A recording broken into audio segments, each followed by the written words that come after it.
Em nome do Pai, do Filho e do Espírito Santo. Amém. Ave Maria, cheia de graça, o Senhor é convosco. Bendita sois vós entre as mulheres, e bendito é o fruto do vosso ventre, Jesus. Santa Maria, Mãe de Deus, rogai por nós, pecadores, agora e na hora de nossa morte. Amém. Ó Jesus, bom pastor, concedei-nos sacerdotes segundo o vosso coração, pastores dedicados ao cuidado dos irmãos e irmãs em nossas comunidades, sacerdotes missionários, dóceis ao Divino Espírito Santo, que nos sustentem na fidelidade ao envio que de vós recebemos. Jesus Salvador, despertai na Diocese de Lusiânia numerosas e santas vocações, ao matrimônio, à vida consagrada e ao sacerdócio. Maria, Rainha das vocações, ajudai-nos a responder sim à palavra de Deus. Amém. O Senhor esteja convosco, Ele está no meio de nós. Abençoe-vos Deus Todo-Poderoso, Pai, Filho e Espírito Santo. Amém. Olá, meus irmãos e minhas irmãs, especialmente das duas paróquias no qual sou vigário, Paróquia São Pedro Apóstolo e Paróquia São Marcos Evangelista, ambas em Águas Lindas de Goiás. Caros agentes da Pastoral Litúrgica Diocesana, das respectivas paróquias, coroinhas, ministros extraordinários da Sagrada Comunhão Eucarística e também os fiéis como um todo que gostam e amam a Sagrada Liturgia. Hoje é o segundo dia de nosso encontro e o último, que nós vamos falar especialmente da celebração da Paixão do Senhor e da Vigília Pascal. Então vamos lá hoje pegar um pouco do nosso documento base, Pascalis Solemnitatis, preparação e celebração das festas pascais, que é da Congregação para o Culto Divino e Disciplina dos Sacramentos. Já está aí também incluso no material que já foi enviado na semana passada, mas que está aí no grupo, né? Nós vamos postar novamente aí no link na descrição, na bio. Vocês podem também acessar aí no YouTube. É o documento 38. Aqui estou com a edição da CNBB, página 29, número 58. A parte teológica é muito importante nós compreendermos. Teológica e bíblica.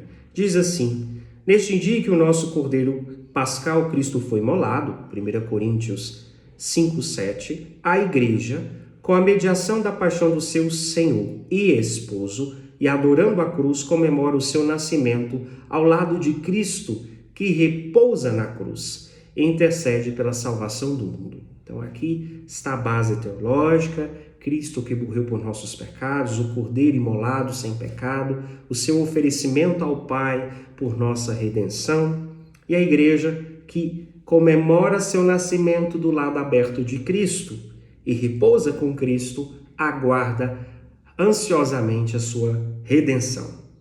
Então, número 59 diz que a Igreja, com a sua antiguíssima tradição, não celebra a Santa Missa nesse dia, né? Não há a celebração da Santa Missa, mas a celebração da Paixão do Senhor, que possui uma estrutura muito peculiar, né? Nesse dia, então, não celebra, mas a comunhão eucarística é distribuída aos fiéis só durante a celebração da Paixão do Senhor e aos doentes, que são impossibilitados de alguma maneira de participar dessa celebração de modo específico, né? Que pode ser levada a qualquer hora do dia, né? Não tem problema algum. Daqui a pouco nós vamos falar da problemática em relação à pandemia, né? O que diz a Igreja do Brasil, que orienta.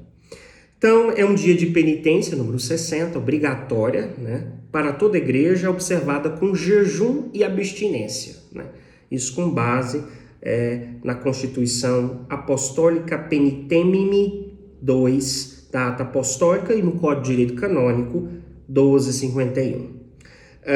Está proibido celebrar neste dia qualquer sacramento, exceto, tá, olha que interessante, o sacramento da penitência e da unção dos enfermos. Então, está proibido a celebração de qualquer outro sacramento que não seja o da penitência e da unção dos enfermos. Número 61.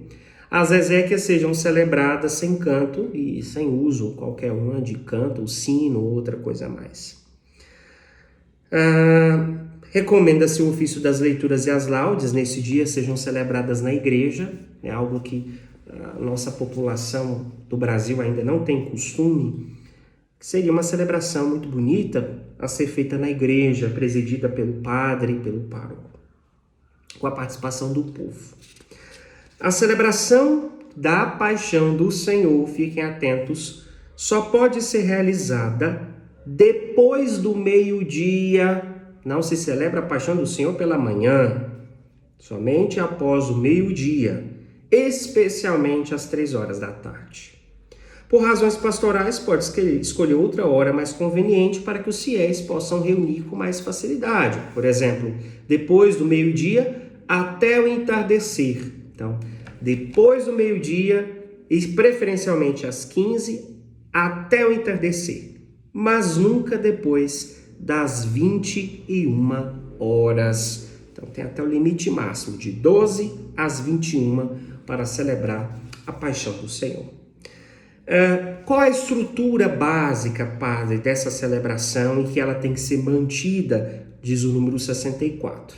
Respeite-se fielmente a estrutura da ação litúrgica da Paixão do Senhor, que consiste liturgia da palavra, adoração da Santa Cruz e a sagrada distribuição da Sagrada Comunhão Eucarística. A ninguém é lícito introduzir mudanças de próprio arbítrio. Depois nós vamos ver em relação à pandemia, o que a Igreja Universal e a CNBB, a Comissão Pastoral Episcopal para a Liturgia, nos propõe. Muito bem, o que é preciso preparar então, padre, para esse dia? Vamos pegar logo no cerimonial dos bispos, porque o cerimonial dos bispos, de modo particular, apesar de ser para os bispos, traz de maneira bem certinha o que é preciso preparar. Então, vamos lá. Para a celebração da Paixão deve-se preparar na sacristia, para os sacerdotes, diáconos e o próprio bispo, paramentos de cor vermelha. Sacristão prepara então paramentos de cor vermelha. No caso do bispo, ele vai usar a mitra simples, mas não usa anel e nem o báculo. Para o restante dos ministros, use-se as vestes também já aprovadas e já usadas. Em lugar apropriado, normalmente no fundo da igreja, uma mesa preparada, a cruz coberta com o véu, no caso de se adotar a primeira forma. Daqui a pouco vamos falar sobre isso. E 2 castiçais. No presbitério tem que ter o quê, padre? O missal romano, lecionário, toalhas, corporais, ou corporal, para a distribuição da Sagrada Comunhão Eucarística, toalha branca, para colocar sobre o altar, estolas vermelhas, se tiver outros padres e diáconos, e no lugar onde ficou o Santíssimo Sacramento, que a gente comentou na última formação, do translado, véu de ombros, vermelho ou branco, para o diácono ou para o sacerdote, que ali vai buscar. E 2 castiçais para os acólitos. Então, é recomendável que o sacerdote vá buscar, não o ministro extraordinário da Sagrada Comunhão Eucarística, as hóstias da reposição, do translado, que está na sua capela própria. Muito bem. Prossigamos, então, iniciando. O sacerdote, então, dirige, entra na igreja, de modo que ele entra na igreja. Só um minutinho que o computador aqui deu alguma coisa inadequada. Ótimo. Então começa da seguinte maneira, diz o nosso livro, a Paschalis Solemnitatis, número 65. O sacerdote e os ministros dirigem-se para o altar em silêncio, sem canto, não tem canto. No caso de alguma palavra de introdução, essa deve ser feita antes da entrada dos ministros. A gente diz o comentário inicial. Mas seria bom nem ter comentário nesse dia. Eu acho é um dia mais propício para o silêncio, mais do que qualquer outro dia. Todos os dias são as celebrações, mas esse dia de modo especial o silêncio deveria ser importante. Nesse dia, então, que ele entra, o sacerdote entra, prostra-se.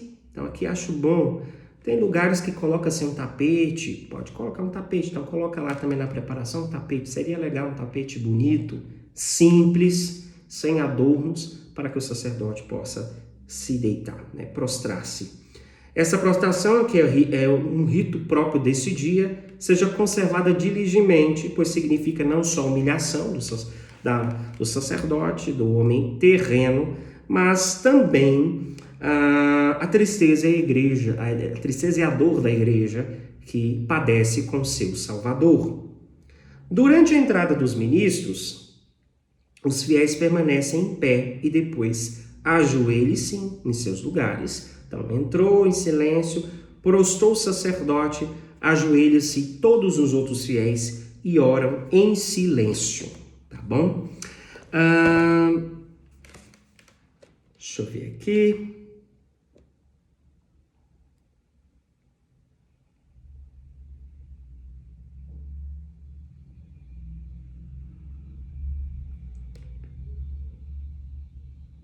Muito bem, é isso mesmo.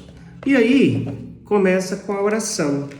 Não se diz oremos, e tem a oração, que seria a oração da coleta desse dia. Mas como não tem missa, é uma oração, né, feita para iniciar a celebração. Não tem sinal da cruz, não tem acolhida, admonição aos fiéis, e prossegue-se então, voltado para o povo, de mãos unidas. Essa oração ela não é feita de mãos abertas, justamente para distinguir a celebração da paixão de uma celebração da Santa Missa. De mãos unidas não se diz oremos, mas diz, ó Deus. E aí reza por Cristo nosso Senhor. Amém. Prossegue-se então a liturgia da palavra, que devem ser lidas de modo integral. O salmo responsorial e a aclamação ao evangelho sejam executados de modo habitual, né? A história da paixão do Senhor, segundo João, é cantada ou lida, como no domingo precedente, no domingo de Ramos. Depois da leitura da paixão, faça-se uma homilia e no final da mesma os fiéis podem ser convidados a permanecer em silêncio por um breve tempo. Número 66 da Paschalis Solemnitatis. Então, todos sentados, e faz a primeira leitura tirada do profeta Isaías, capítulo 52, né, que é um texto do servo sofredor. Segue-se a segunda leitura tirada da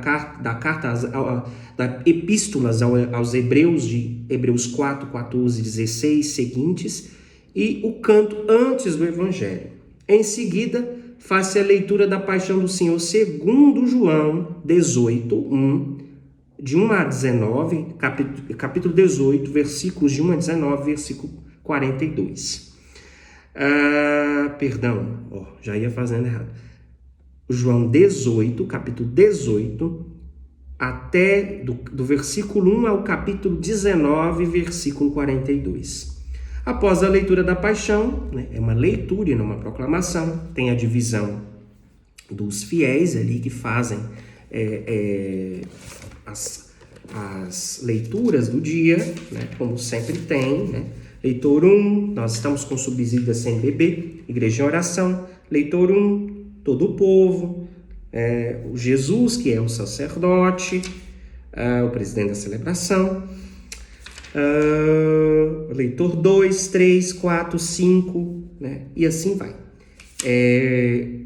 O comentarista, e vai, e segue. Na hora que fala que Jesus morreu, todos se ajoelham, inclusive o sacerdote faz uma breve pausa, né? Todos os ajoelhos e faz uma pausa e prossegue o texto, né? Normalmente.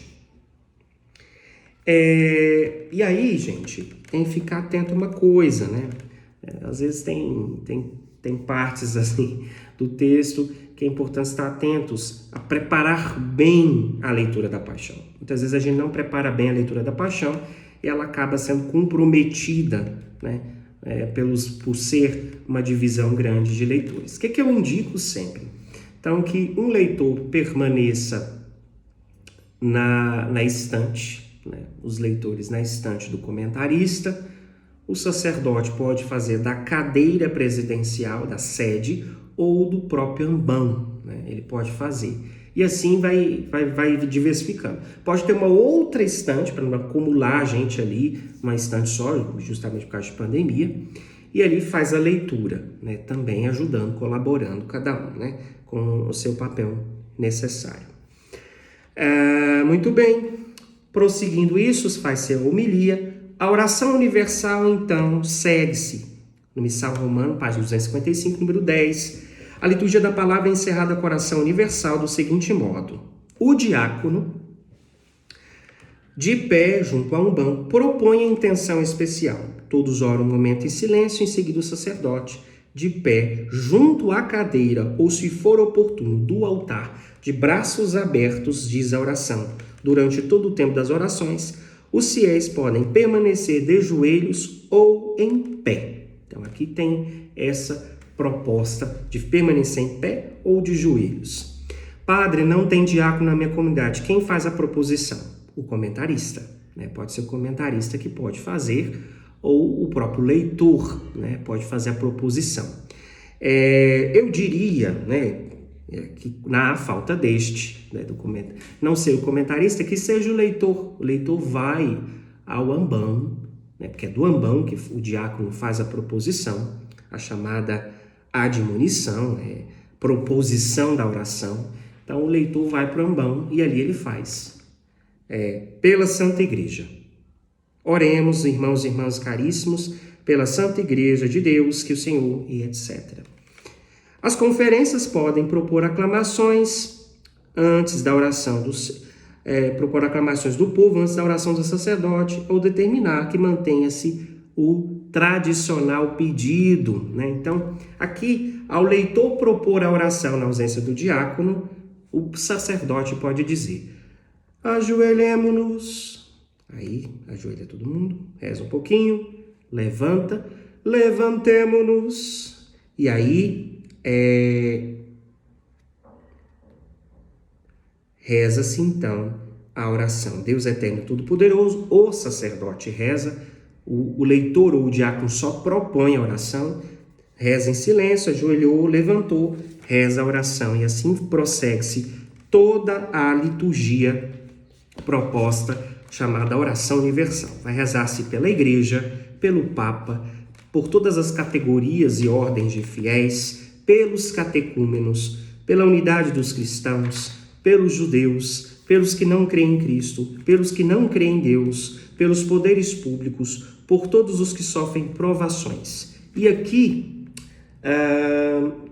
a Conferência Episcopal colocou mais uma, que é aquela que a gente fez ano passado, que a Diocese propôs, mas que a própria conferência também se preparou bem e propôs, que é a oração para a pandemia.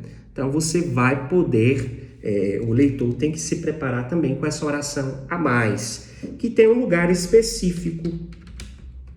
Só um minutinho, vamos lá.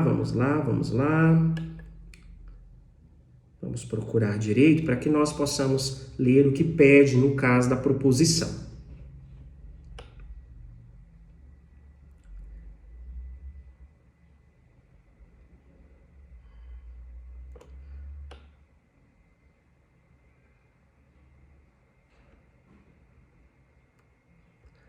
O site modificou um pouquinho. Comissões. Está um pouco diferente o site.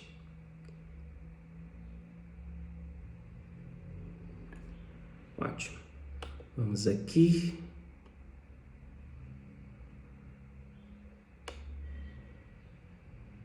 Orientações. Achei, porque o site teve uma modificação legal. Melhorou mais um pouquinho.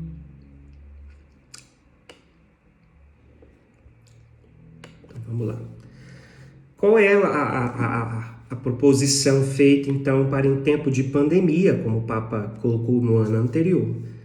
A 10ª, então, vai ser pelos que padecem a pandemia do Covid-19. A 10ª será pelos que padecem com a pandemia do coronavírus. Ótimo, muito bem, pronto, feito isso, prossigamos. E depois dessas intenções propostas pelo leitor ou comentarista, eu preferiria que fosse o leitor do ambão, na ausência do diácono. Nós vamos então com a última oração, o sacerdote reza em silêncio, todo esse processo de ajoelhemo-nos e levantemo-nos, vai então para a segunda parte da celebração, que é a adoração da Santa Cruz. Essa adoração da Santa Cruz, terminada a oração, faz a adoração da Santa Cruz. Há duas formas de fazer essa adoração. Essa adoração tem duas propostas, que às vezes os padres, os sacerdotes, até mesmo os leigos, se confundem. Então, quais são as duas formas? A primeira forma é da seguinte maneira: a cruz velada, com pano, tudo, coberta, é levada ao altar, acompanhada por 2 ministros com velas acesas. Então, se entra lá do fundo que estava velada. O sacerdote de pé do altar recebe a cruz. No caso, se tivesse um diácono, mas o sacerdote vai lá no fundo, pega a cruz, chega lá, descobre-lhe a parte superior, ela vai velada até lá. E chegando lá no presbitério, ao pé do altar, diante do altar, descobre a parte superior e eleva um pouquinho dizendo: eis o lenho da cruz. Eis o lenho da cruz, do qual pendeu a salvação do mundo. Vinde, adoremos. Acho que é assim, não saí ainda, gente. E o povo responde: vinde, adoremos. Terminado o canto, ajoelham-se e permanecem em adoração em silêncio. Em seguida, o sacerdote descobre o lado direito, do braço direito da cruz, elevando de novo: eis o lenho da cruz, do qual pendeu a salvação do mundo, e o povo: vinde, adoremos. E depois descobre toda ela da mesma maneira. E ali propõe-se, no modo normal, colocaria-se, o certo deveria ser assim para ficar mais fácil também, mais belo, a liturgia mais bela, se for uma cruz que finca-se, que tem uma base proposta, e as 2 velas, os 2 castiçais lá em cima, nessa mesa bonita que pode estar lá, o crucifixo em pé ou deitado sobre esse aparador, pode ser um aparador bonito, belo, e os 2 castiçais ali, que não fique coroinha nem ministro segurando. Isso no modo normal eu já indico, que não fique coroinha, ninguém segurando a cruz de Nosso Senhor Jesus Cristo, mas que fica ali, igual no Vaticano, tem um suporte, a cruz fica em cima de uma mesa bonita. A segunda forma, que a gente confunde junto as duas, é diferente. O sacerdote ou diácono com os ministros, ou outro ministro idôneo, dirige-se à porta, onde toma nas mãos a cruz sem véu, acompanhado pelos ministros com velas acesas, vai em procissão pela nave da igreja, no corredor central, e diz, junto à porta, ele diz: eis o lenho da cruz, no meio diz eis o lenho da cruz, e a entrada do presbitério diz eis o lenho da cruz. Tá vendo? A gente faz o quê? A gente junta os dois.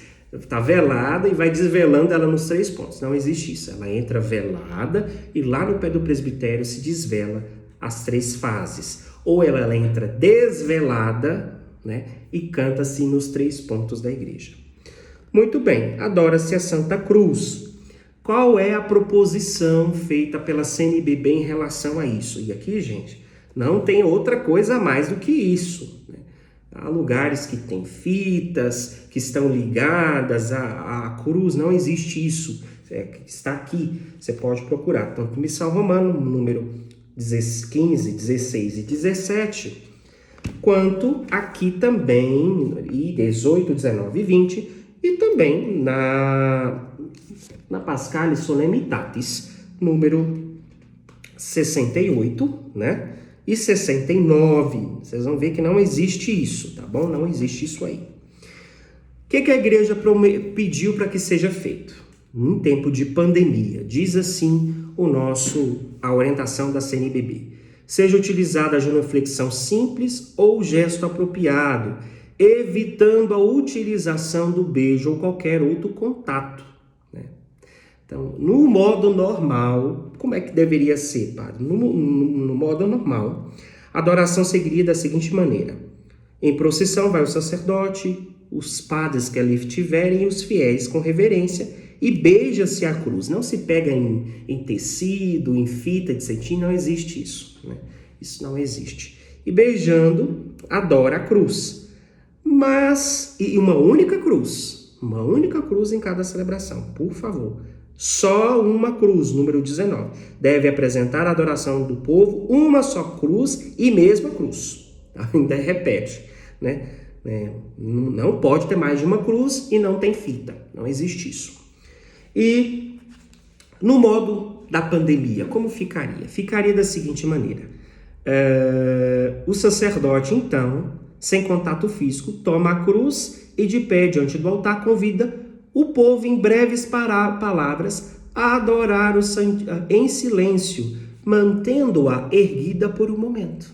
Ou coloca sobre a mesa, né, ali preparada, e as pessoas se ajoelham todos juntos e nos seus respectivos lugares fazem a adoração à Santa Cruz. No modo normal seria cada um fazendo a sua fila. O padre, os que estão servindo na missa e depois o povo, beijando a cruz. Mas, como nós estamos em tempo de pandemia, o padre levanta e as pessoas ajoelham, todos ajoelham, ou coloca sobre lá, e o padre convida as pessoas a adorarem a Santa Cruz dos seus lugares. Depois disso, prosseguindo, vai para a terceira parte, que diz o seguinte, terceira parte da celebração. Sobre o altar estende-se a toalha e colocam-se o corporal e o livro, missal romano, pelo caminho mais curto, nada passar pelo meio da igreja. O diácono, ou na falta dele, o sacerdote, na falta do diácono, o sacerdote, traz o Santíssimo Sacramento do lugar da reposição, da capela da reposição, pelo trajeto mais curto e coloca sobre o altar. Estando de pé e em silêncio, 2 ministros com velas acesas acompanham o Santíssimo Sacramento e colocam os castiçais perto do altar ou sobre ele, né? Ou pode ir direto para a sacristia, já que está tudo preparado. Então, como é que vai ser feito, padre? Sobre o altar estende a toalha, não pode ser só o corporal. Toalha, corporal, livro, missal romano. E 2 castiçais podem ficar lá. Já pode ficar lá preparado, não tem problema.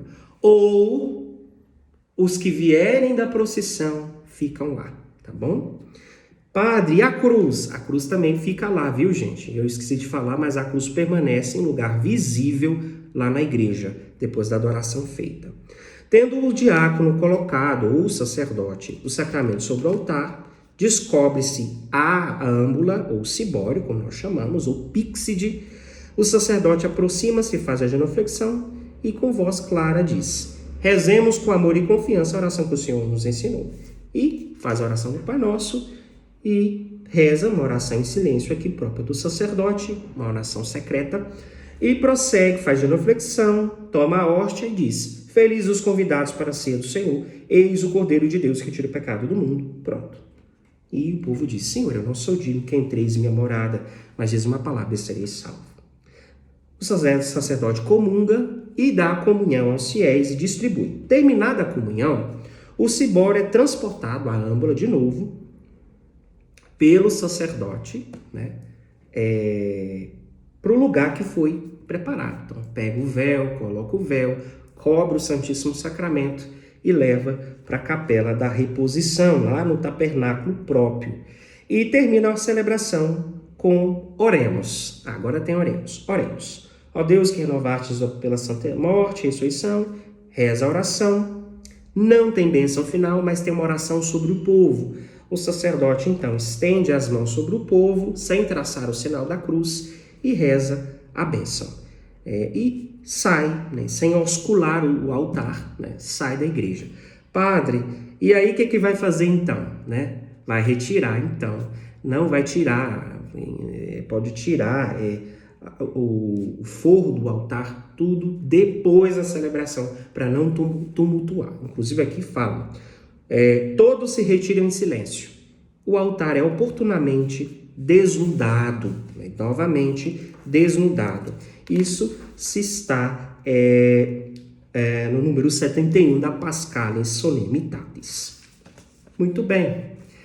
Então agora nós vamos ver o Sábado Santo, né? Com as suas ideias próprias, né? O rito próprio e a preparação para esta.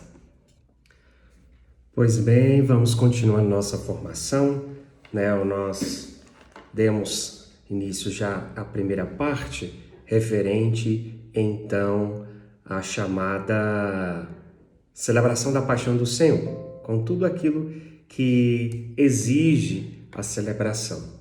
Nós vamos pegar então agora a Paschalinis Solemnitatis.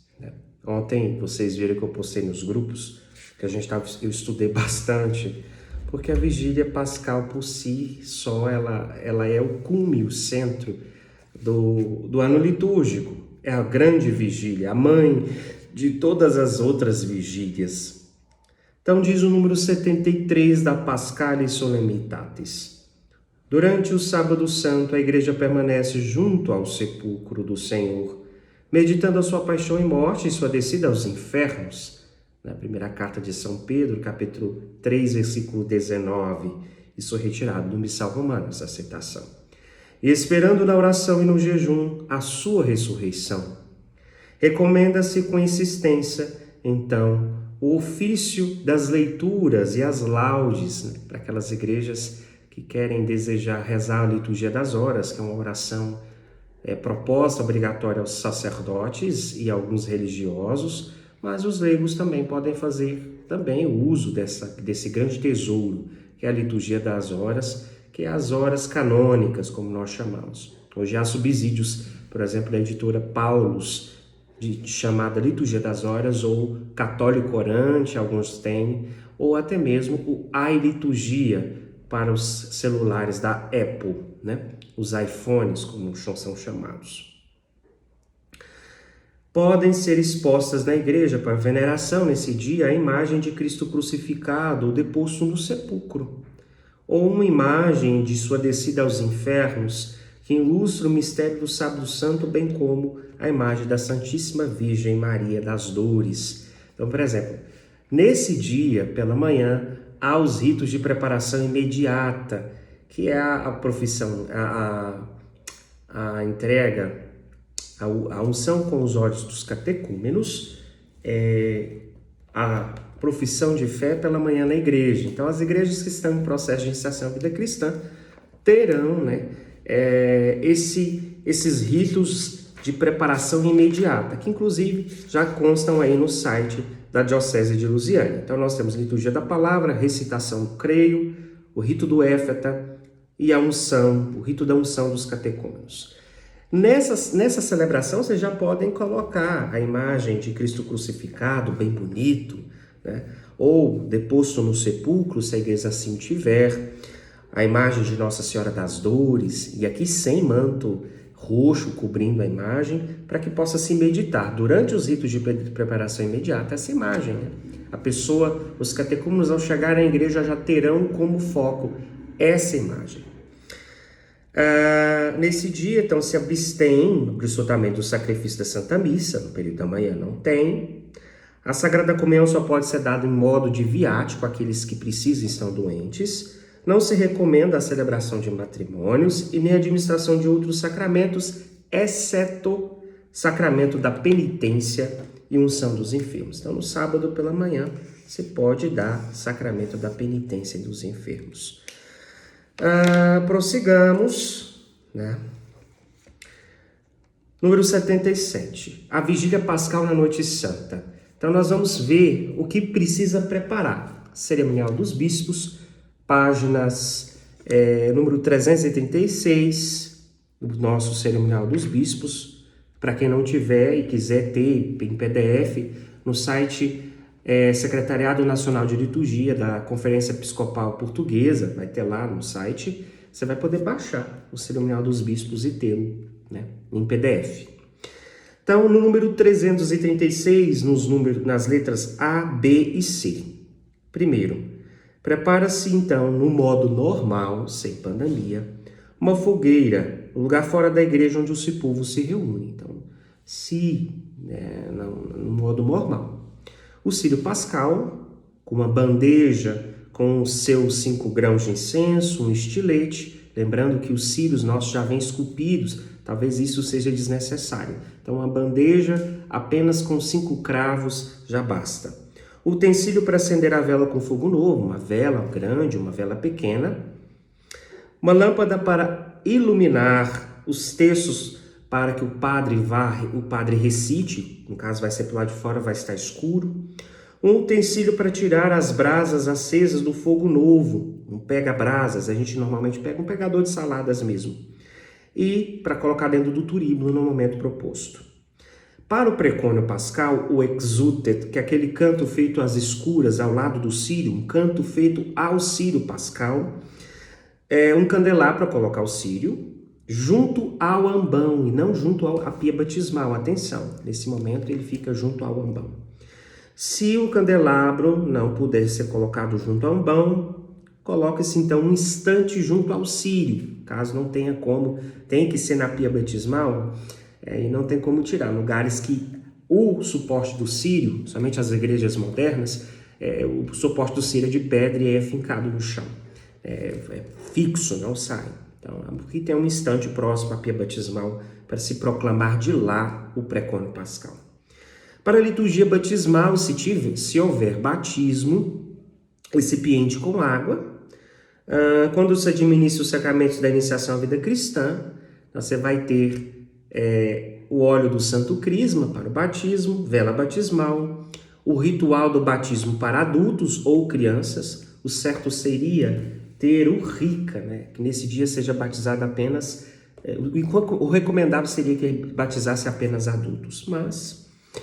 E apagam-se as luzes da igreja. Muito bem. Se é uma liturgia de IVC, que tem jovens e adultos, os eleitos vão ser batizados, deve-se ter, então, assentos para os catecúmenos, os eleitos, que vão ser batizados, e seus respectivos padrinhos ou madrinhas, tá bom? Muito bem, a parte teológica. A vigília pascal na noite santa. Segundo a antiguíssima tradição, esta noite é para o Senhor. Êxodo 12:42. E a vigília que nela se celebra, comemorando a noite santa em que o Senhor ressuscitou, deve ser considerada a mãe de todas as vigílias. Nessa vigília, de fato, a igreja permanece à espera da ressurreição do Senhor e celebra-a com os sacramentos da iniciação à vida cristã. Então é próprio da vigília pascal iniciar as pessoas à vida sagrada, à vida cristã, à vida santa, né? Muitas vezes a gente dissociou isso, mas não tem como, faz parte da própria essência da vigília pascal que eles sejam batizados, os catecúmenos, os eleitos, aqueles que foram eleitos durante os escrutínios nos respectivos domingos da quaresma, terceiro, quarto e quinto domingo da quaresma. Mais informações no site da Diocese, você vai ver lá os escrutínios, o rito de eleição e os ritos de preparação imediata. Qual o significado, característica dessa noturna, dessa vigília noturna? Vigília é noturna, normalmente, né? Desse ato de vigiar, né? Pois bem, toda a vigília pascal seja celebrada durante a noite, de modo que não comece antes do anoitecer e se termine antes da aurora do domingo. Então, é o recomendável. Claro, agora com os toques de recolher, com a pandemia, essa regra ela pode ser excedida, né? É um caso sério, né? Aqui em Águas Lindas, por exemplo, o toque de recolher não nos permite ficar muito tempo. Pois bem, e deve ser reprovado no cotidiano, no normal, sem uma grave crise como vivemos agora, a troca do horário dessa celebração. As razões apresentadas para antecipar a vigília pascal, por exemplo, a insegurança pública, não se tem em conta no caso da noite de Natal ou de reuniões que se realizam de noite. Ele até argumenta isso, né? Outras vezes nós nos reunimos à noite e a insegurança pública não se torna, de fato, um empecilho para sair. Então, não seria um motivo cabível à altura da situação. A vigília pascal, no qual os judeus esperaram a passagem do Senhor, que os libertaria, número 79, da escravidão, foi por eles observada como memorial a ser celebrado todos os anos. Era a figura da futura e verdadeira Páscoa de Cristo, isto é, da noite da verdadeira libertação, e não somente de uma libertação social, mas de uma libertação do pecado, na qual Jesus rompeu o inferno ao ressurgir da morte. Desde o início, número 80, a igreja tem celebrado a Páscoa anual, a solenidade das solenidades, a mais importante do ano, inclusive mais do que o próprio Natal, como uma vigília noturna. Com efeito, a ressurreição de Cristo é o fundamento de nossa fé e de nossa esperança. Se Cristo não ressuscitou, vã é a nossa fé, diz o apóstolo. E por meio do batismo e da confirmação somos inseridos no mistério pascal de Cristo. Mortos, sepultados e ressuscitados com ele, também havemos de reinar. E aí tem as citações bíblicas próprias do número 80, que eu não vou citá-las agora. Esta vigília também espera a segunda vinda de Cristo. Seria a dúplice perspectiva desta celebração. Padre, qual é a estrutura dessa celebração? Ela se divide em 4 partes. Então, primeiro, a parte do lucenário, o rito da luz, a proclamação da Páscoa, chamada Exulteu Precono Pascal, primeira parte. A segunda parte consiste as leituras, a liturgia da palavra, né, que se contempla as maravilhas que Deus operou em favor do seu povo desde o início da criação até o advento de nosso Senhor Jesus Cristo, até o momento com que seus membros serão regenerados em Cristo. Então, a terceira parte, a liturgia batismal, e estes são convidados à mesa da Eucaristia, memorial da morte e ressurreição do Senhor, e também de sua espera da sua segunda vinda, que consiste a quarta parte. Então, primeira parte da luz, no cenário, segunda parte, liturgia da palavra, terceira parte, liturgia do batismo, ou batismal, terceira parte, liturgia eucarística. A celebração inicia-se, então, como diz o cerimonial dos bispos, 339, com o sinal da cruz. Diz assim o texto: o bispo, aqui no caso o sacerdote, voltado para o povo, diz: em nome do Pai, do Filho e do Espírito Santo, e saúda o povo acrescentando: a graça de nosso Senhor Jesus Cristo, o amor do Pai, a comunhão do Espírito Santo, estejam convosco. Por muito tempo pensou-se que essa celebração começava-se com a munição do fogo novo já. Não. Aqui o cerimonial dos bispos já indica que começa com o sinal da cruz. É uma missa, né? Não há uma certa continuidade da Quinta-feira Santa? Sim, mas é uma missa. É uma missa normal, como qualquer outra, mas é a vigília das vigílias. Pois bem, e dirige-se então ao povo, explicando a importância dessa celebração, servindo-se das palavras do próprio missal. Meus irmãos, minhas irmãs, nesta noite santa e etc. Pois bem. Então, no modo normal, nesse momento, estaríamos lá fora, preparando, estaríamos diante justamente do fogo novo, né? Então, como não podemos ter o fogo novo, então vamos às regras propostas pela CNBB. Como deve ser feita, então, essa preparação lá, né? Nós vamos usar, então, o número 13 do Missal Romano. Então, a celebração vai começar com o número 13 do Missal Romano, que diz assim o texto da CNBB.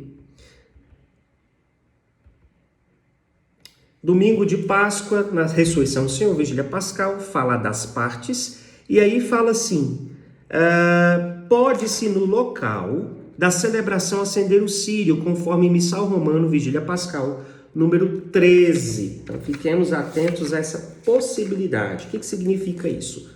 Onde não se possa, por qualquer dificuldade, acender uma fogueira, a bênção do fogo seja adaptada às circunstâncias no interior da igreja.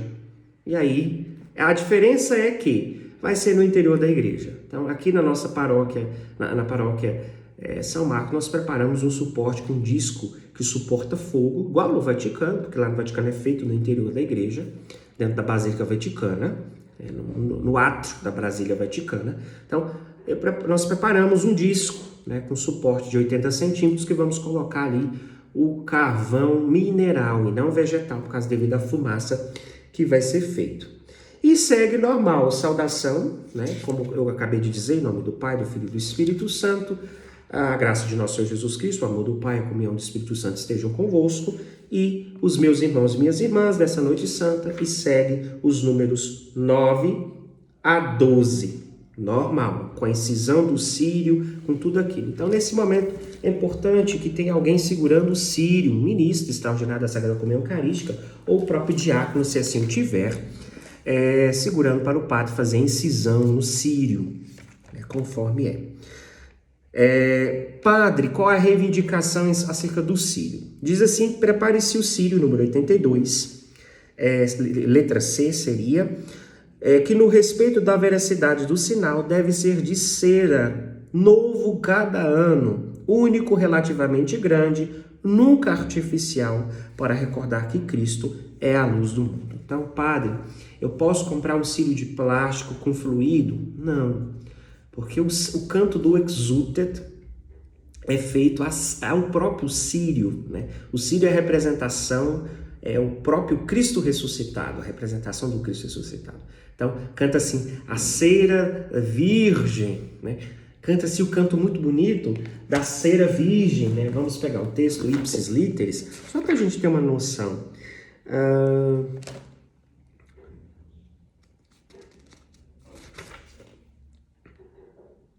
Cera virgem de abelha generosa, ao Cristo ressurgido trouxe a luz, eis que de novo a coluna luminosa que o povo para o céu conduz. E como é que nós vamos cantar isso a um círio de plástico, né? Então não tem essa possibilidade, é impossível fazer desse jeito, né?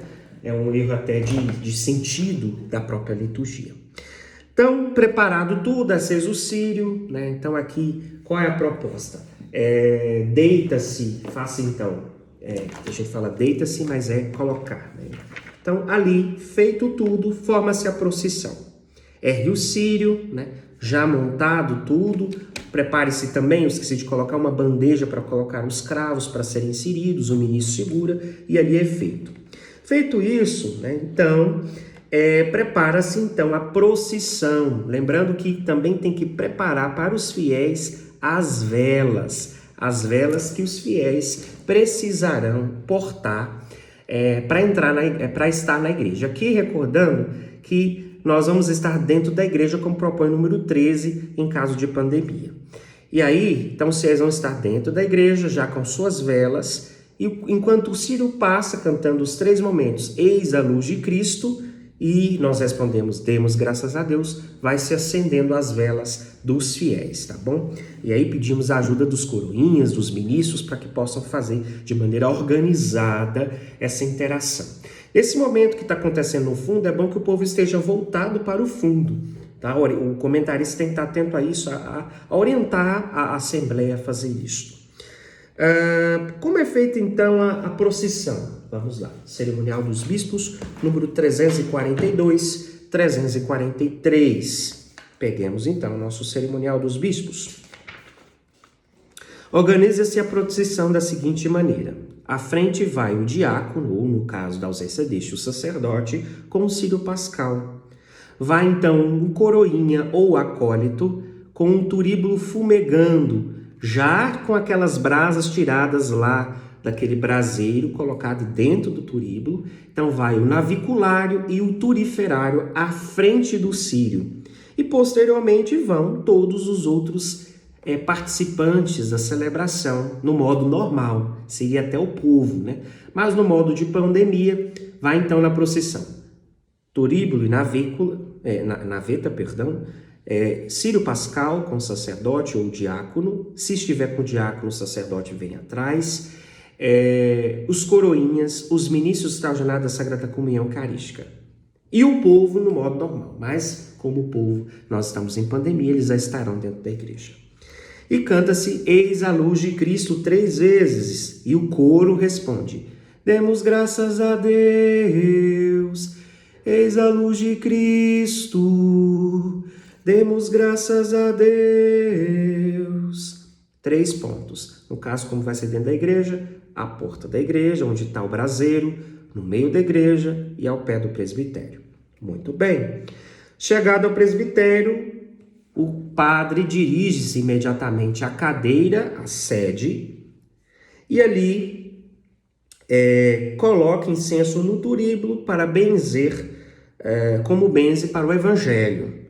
Então, pede a bênção, o diácono, se assim tiver, se não, né, o padre, se não, o próprio padre deita o incenso, vai lá e incensa o livro que vai ser cantado o precônio pascal e, concomitantemente, incensa o número 345, incensa o livro, o círio e canta o precônio pascal no ambão ou na estante, como eu disse, da possibilidade de estar próximo à pia batismal. Aí, nesse caso, padre, mas quem vai cantar o precônio é de fato um leigo. Então, o padre faz isso do mesmo jeito. Deita incenso no turíbulo, incensa o livro e incensa o livro e o círio. E deixa que, como o próprio missal propõe, que o leigo cante o precônio pascal sem dizer as palavras que são próprias do sacerdote, que é justamente o Senhor esteja convosco. Então não canta o Senhor esteja convosco e prossegue, né? Muito bem, terminado o precônio, segue-se então, todos apagam as velas e sentam-se e começa então, o padre, o sacerdote, faz uma munição ao momento, né, a liturgia da palavra. Então, o que são essas liturgias da palavra? A segunda parte da vigília. Formam a segunda parte da vigília. Há, portanto, na tradição desses textos, 7 leituras do Antigo Testamento tomadas dos livros da Lei e dos Profetas, ou seja, do Pentateuco e dos Profetas, utilizadas com frequências litúrgicas nas tradições bíblicas, litúrgicas, tanto do Oriente como no Ocidente. Então, são 7 leituras e 7 salmos. Não se pode deixar de ler a leitura de Êxodo 14, capítulo 14, com seu respectivo canto, que é o Êxodo 15. Quais são as normas da CNBB, ou a proposta da CNBB, melhor dizendo, para esse período?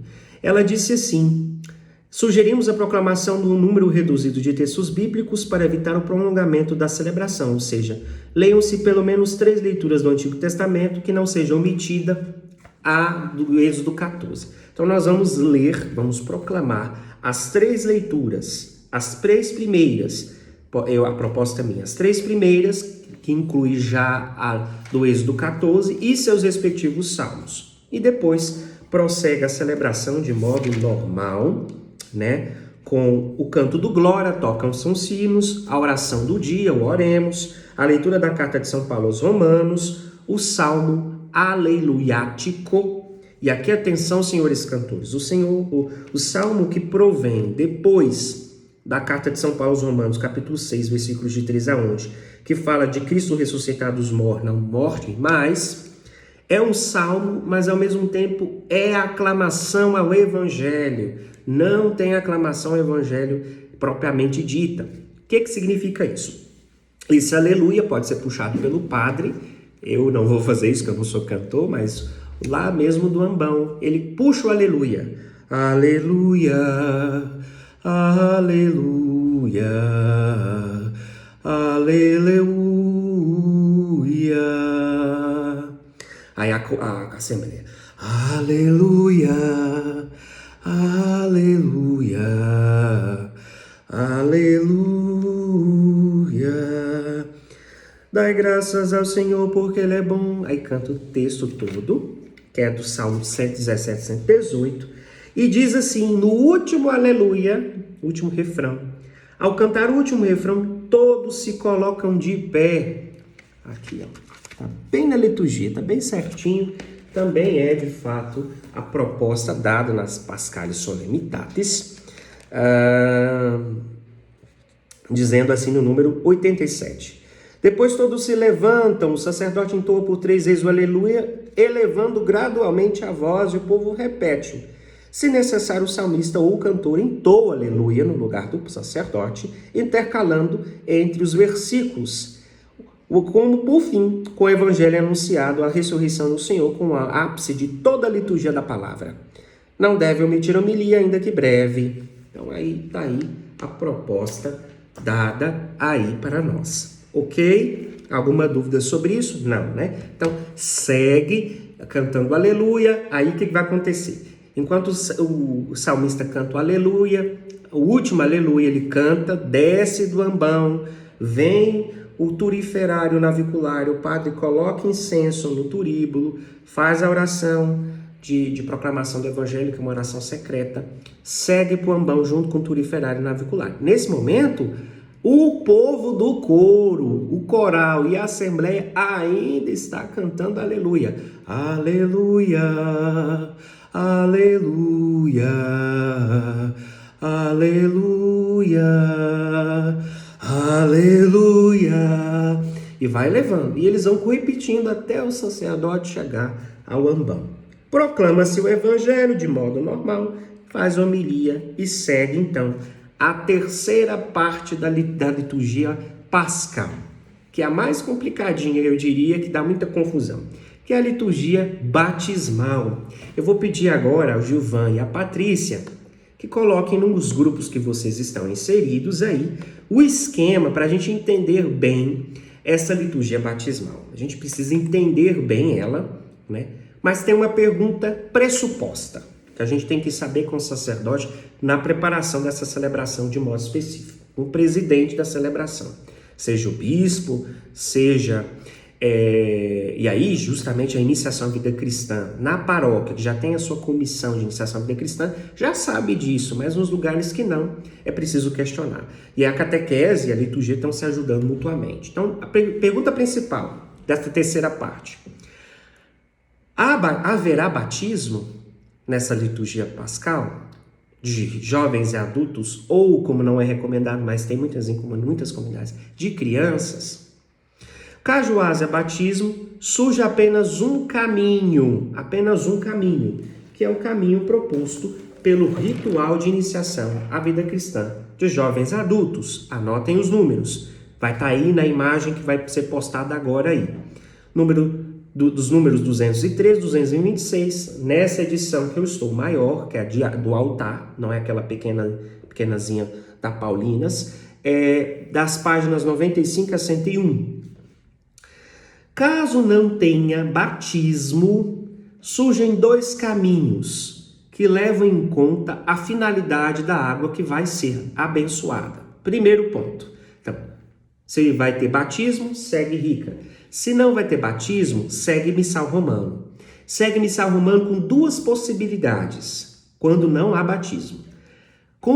Levando em conta a finalidade da água. Então o padre tem que te dizer para vocês, olha, a finalidade da água é essa. Então a primeira finalidade é guardar a água da pia batismal para batismos posteriores e aspersão do povo. Então vai seguir o rito escrito lá no missal romano, bênção da água batismal.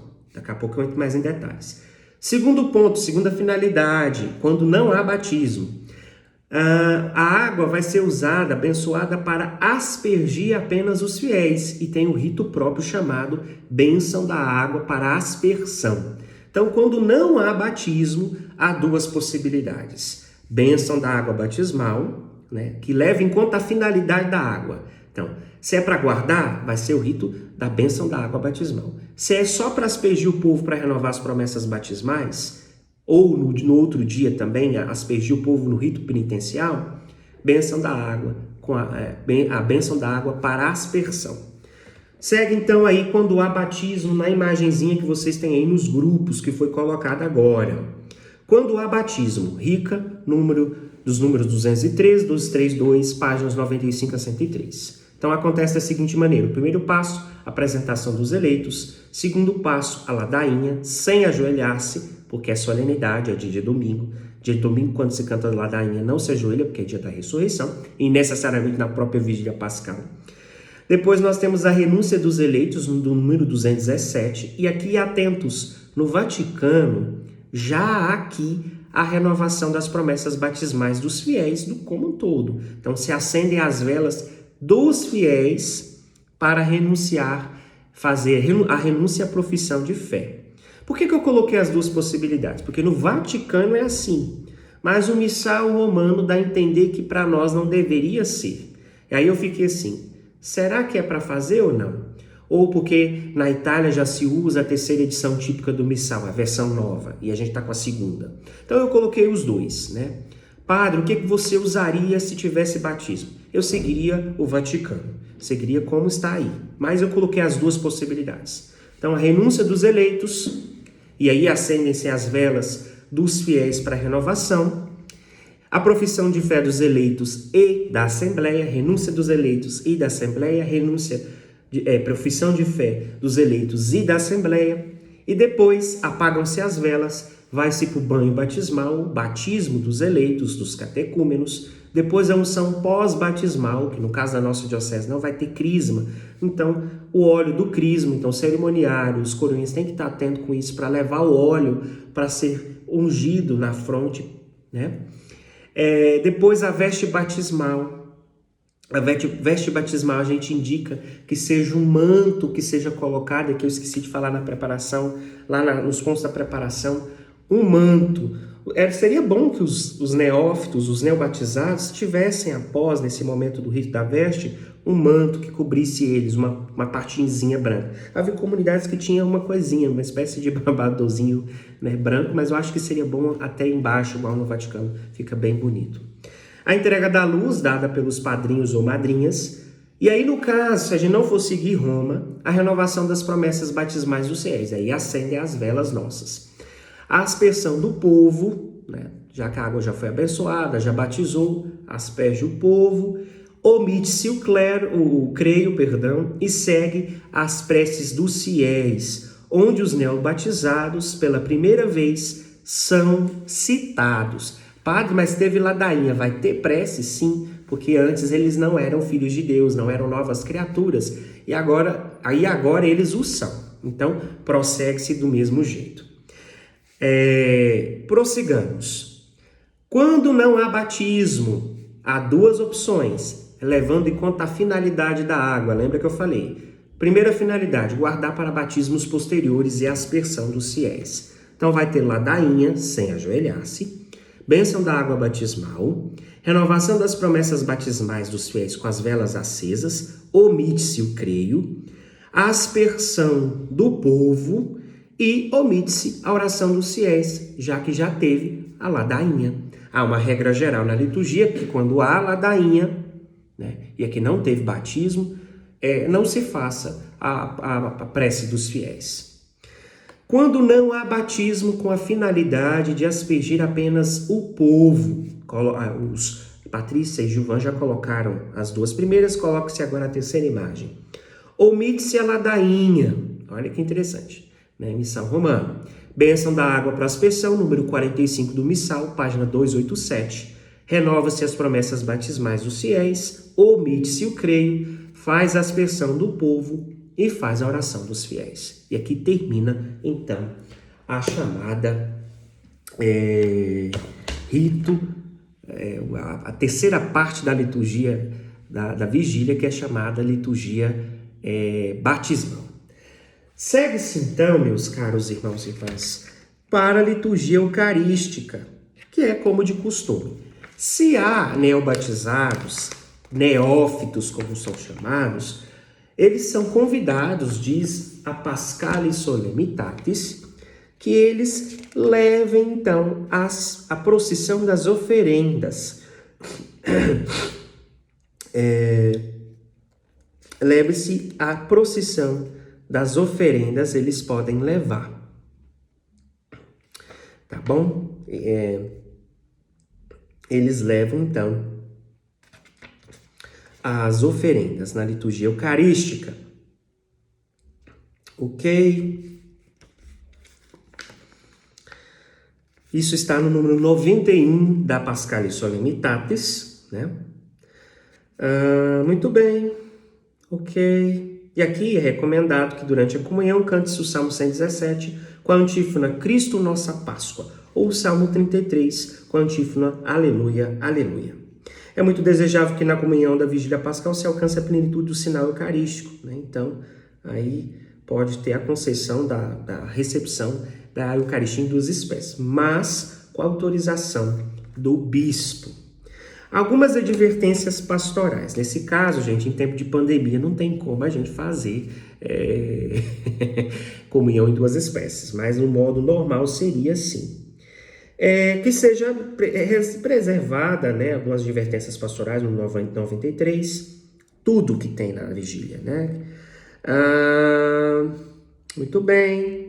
No dia da Páscoa, seja feita com solenidade, é uma perpetuação da solenidade, com grande solenidade. No lugar do ato penitencial pode ser aspersão da água abençoada durante a vigília pascal. Lembra da finalidade da água que a gente falou?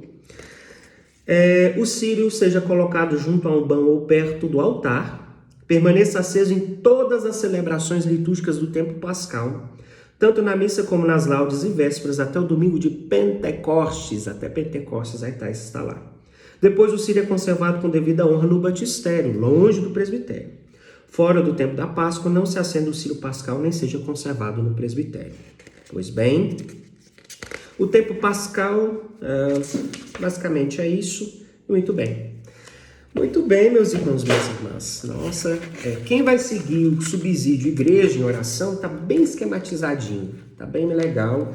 Eu vou usar na comunidade, eu que vou celebrar, eu vou usar a igreja em oração. Então, basicamente, o que nós vamos fazer no meu caso? Nós vamos fazer a bênção da água batismal com a finalidade de guardar a água. Então, nós vamos ficar com a segunda opção, né?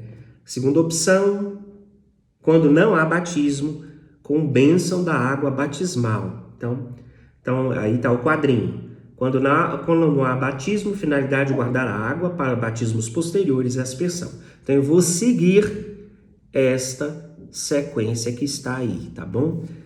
Ladainha, bênção da água batismal, renovação das promessas, velas acesas, aspersão do povo, e vou omitir a oração dos fiéis, já que nós vamos ter a ladainha cantada lá na nossa celebração, ok? Alguma dúvida, coloquem aqui ou mandem nos grupos, né? Eu sei que vai surgir muitas dúvidas, é normal, porque a vigília pascal ela é muito importante. No domingo de Páscoa também seria bom usar o incenso, ter procissão solene, com cruz, com tochas, né, os seroferários, cruciferário, entrada solene na igreja, incenso, é muito bonito isso. E que se tenha, de fato, a parte da solenidade mesmo. Aqui tem uma dica que eu dou, eu particularmente sigo isso, os documentos não falam isso. Na onde eu vou celebrar, eu vou pedir às pessoas que façam o seguinte: Padre, nós vamos deixar o altar desnudo já na vigília? Não. O que nós vamos propor? Tem um bicho aqui. O altar já esteja coberto, né, com seu forro, as flores já vão estar lá, um arranjo de flor bem bonito, as velas já vão estar lá, o crucifixo, claro, vão estar lá sem estarem acesas as velas, porque as velas são acesas somente na hora do glória. Então não vai haver aquela correria, pega fogo, pega flor, não, acho que não vem ao caso. As imagens já vão estar todas desnudas, então o altar já vai estar preparado, as velas já vão estar lá, as flores vão estar lá. O que o ministro extraordinário da Sagrada Comunhão Eucarística, o Coroinha, vai fazer? Vai simplesmente ir lá acender as velas. Pode ser o ministro, acho melhor o ministro, porque o Coroinha vai estar tocando os sinos na celebração, recordando esse momento, tá bom? Então, eu agradeço desde já a vocês, fiquem com Deus, uma boa formação, preparem essas celebrações, uma boa Páscoa, uma Santa Páscoa para cada um de vocês. Deus os abençoe. O Senhor esteja convosco, Ele está no meio de nós, abençoe-vos Deus Todo-Poderoso, Pai, Filho e Espírito Santo. Amém. Tchau, tchau.